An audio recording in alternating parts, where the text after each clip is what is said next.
What's up, guys? Welcome to another episode of Tips Up Tuesday. Here today we're going to talk about IceAge Bomber Rails.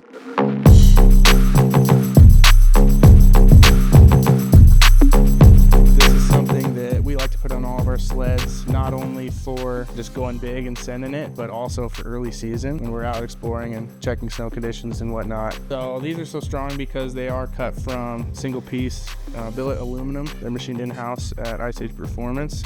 They do add a little bit of weight to what your regular rails would be, but we figure that's a good trade-off for durability. There's also an option to get the classic rails from IceAge, which are still stronger, but they have all of the additional cutouts to bring the weight down. Besides the raw aluminum, they also come in a blue and red anodized finish on them, so you can kind of customize too with whatever color combination you're going for. So once again, these we'd recommend for your guys that are more aggressive riders, but also your early season guys who are just wanting to get out there before the snow kind of packs up and just have that reassurance that you're not going to bend a rail or anything like that.